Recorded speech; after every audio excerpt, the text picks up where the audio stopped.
Hey, babe. Here, I got the bed all ready for you. So why don't you come over here and get nice and cozy? Yeah, there you go. Here, I even got your favorite blanket. Make sure you're not cold.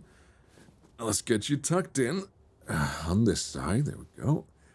And over here.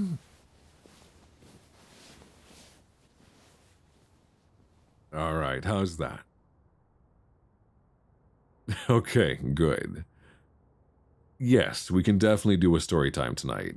But I was thinking maybe tonight we could do something a little different and maybe read something, I don't know, a little bit spooky for a change. How does that sound? Yeah?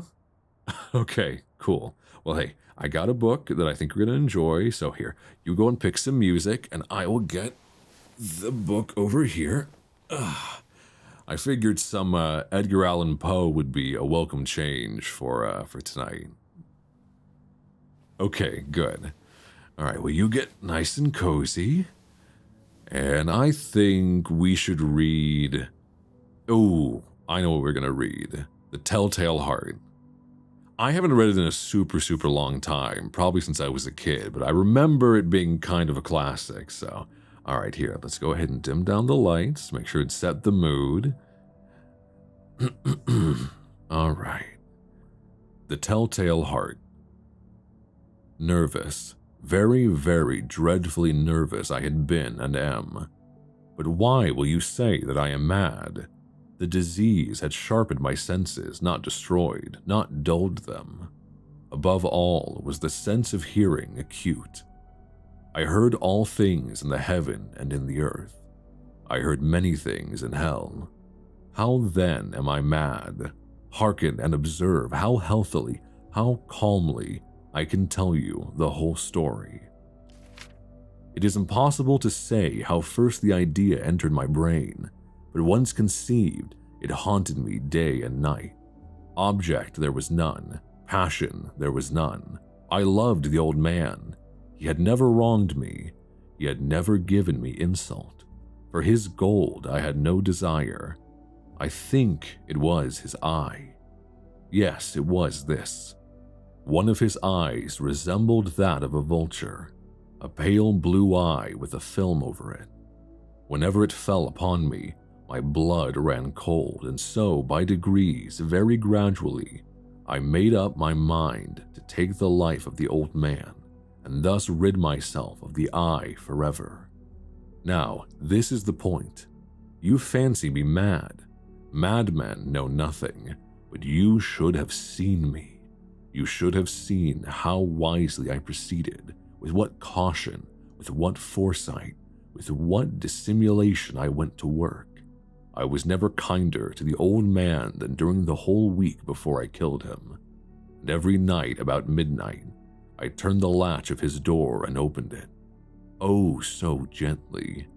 And then, when I had made an opening sufficient for my head, I put in a dark lantern, all closed so that no light shone out, and then I thrust my head in.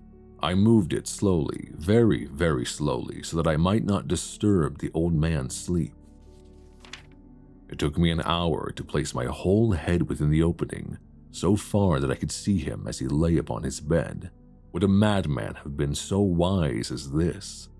And then, when my head was well in the room, I undid the lantern cautiously, oh so cautiously, for the hinges creaked.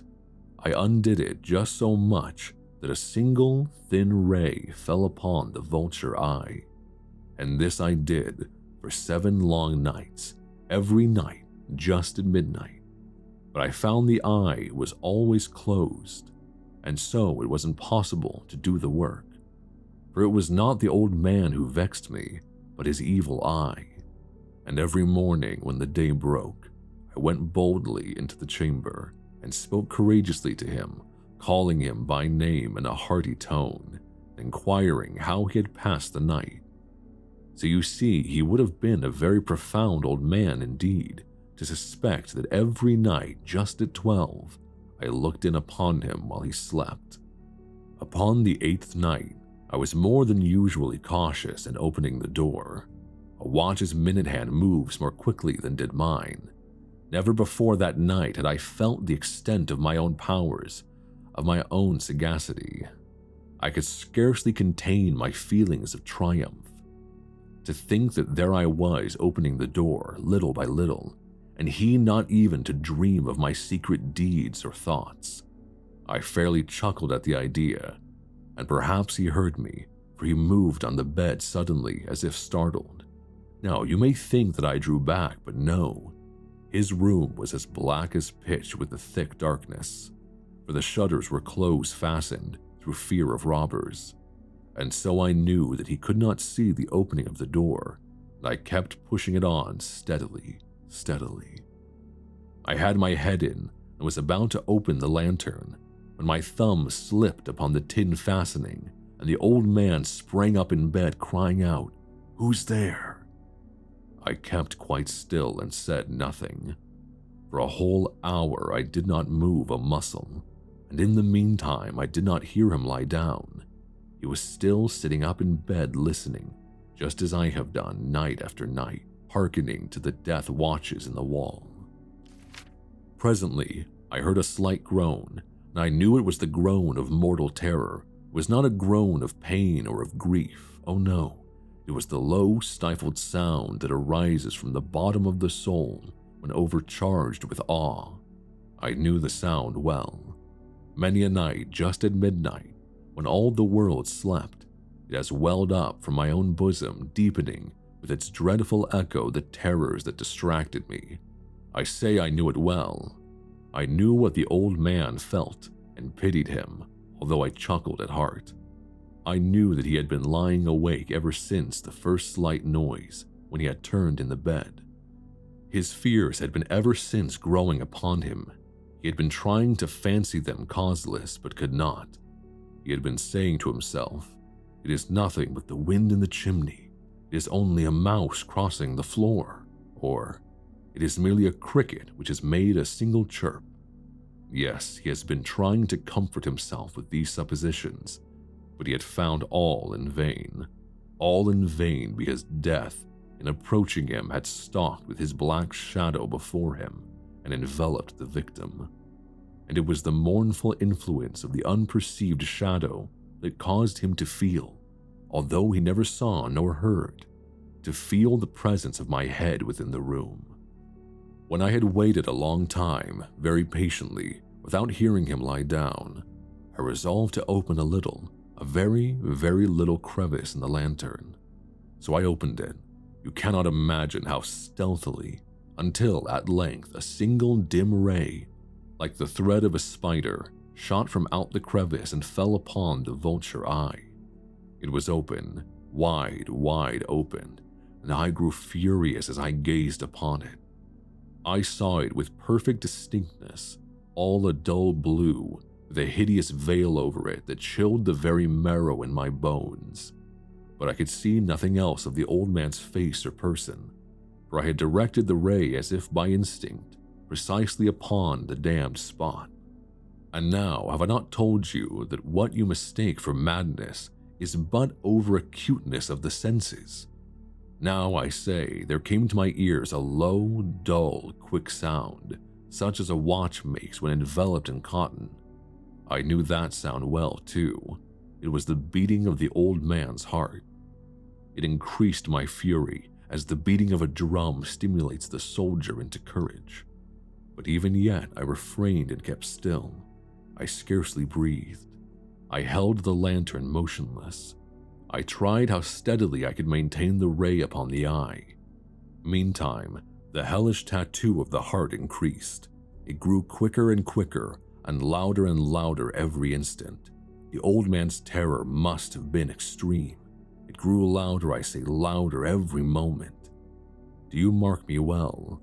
I have told you that I am nervous, so I am. And now, at the dead hour of the night, amid the dreadful silence of that old house, so strange a noise as this excited me to uncontrollable terror. Yet for some minutes longer I refrained and stood still, but the beating grew louder. I thought the heart must burst, and now a new anxiety seized me. The sound would be heard by a neighbor. The old man's hour had come. With a loud yell, I threw open the lantern and leaped into the room. He shrieked once only. In an instant, I dragged him to the floor and pulled the heavy bed over him. I then smiled gaily to find the deed so far done. But for many minutes, the heart beat on with a muffled sound.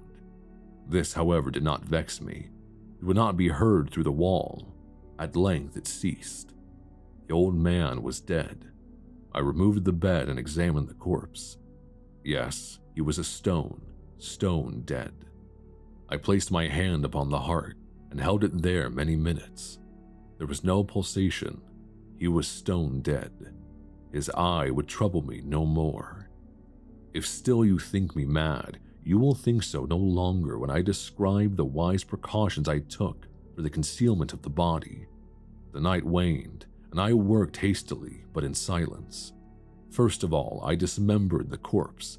I cut off the head and the arms and the legs, and then took up 3 planks from the flooring of the chamber and deposited all between the scantlings. I then replaced the board so cleverly, so cunningly, that no human eye, not even his, could have detected anything wrong. There was nothing to wash out, no stain of any kind, no blood spot whatever. I had been too wary for that. A tub had caught all. When I had made an end of these labors, it was 4 o'clock, still dark as midnight. As the bell sounded the hour, there came a knocking at the street door. I went down to open it with a light heart, for what had I now to fear? There entered 3 men who introduced themselves with perfect suavity as officers of the police. A shriek had been heard by a neighbor during the night. Suspicion of foul play had been aroused. Information had been lodged at the police office, and they, the officers, had been deputed to search the premises. I smiled, for what had I to fear? I bade the gentleman welcome. The shriek, I said, was my own in a dream. The old man I mentioned was absent in the country. I took my visitors all over the house. I bade them search well. I led them at length to his chamber. I showed them his treasures, secure, undisturbed.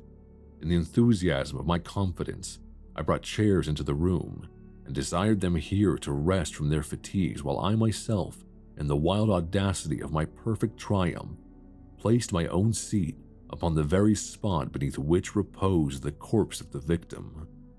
The officers were satisfied. My manner had convinced them. I was singularly at ease. They sat, and while I answered cheerily, they chatted of familiar things, but ere long I felt myself getting pale and wished them gone. My head ached, and I fancied a ringing in my ears, but still they sat and still chatted. The ringing became more distinct. I talked more freely to get rid of the feeling, but it continued and gained definitiveness, until at length I found that the noise was not within my ears. No doubt I now grew very pale, but I talked more fluently and with a heightened voice, yet the sound increased, and what could I do? It was a low, dull, quick sound, much such a sound as a watch makes when enveloped in cotton. I gasped for breath, and yet the officers heard it not. I talked more quickly, more vehemently, but the noise steadily increased. I arose and argued about trifles, in a high key and with violent gesticulations, but the noise steadily increased. Why would they not be gone? I paced the floor to and fro with heavy strides, as if excited to fury by the observations of the men, but the noise steadily increased. Oh God, what could I do? I foamed, I raved, I swore. I swung the chair upon which I had been sitting and grated it upon the boards, but the noise arose over all and continually increased. It grew louder, louder, louder, and still the men chatted pleasantly and smiled. Was it possible they heard it not? Almighty God, no, they heard. They suspected, they knew. They were making a mockery of my horror. This I thought, and this I think. But anything was better than this agony. Anything was more tolerable than this derision. I could bear those hypocritical smiles no longer. I felt that I must scream or die, and now again, hark, louder, louder, louder, louder. "Villains," I shrieked, "dissemble no more. I admit the deed. Tear up the planks. Here, here, it is the beating of his hideous heart." The end.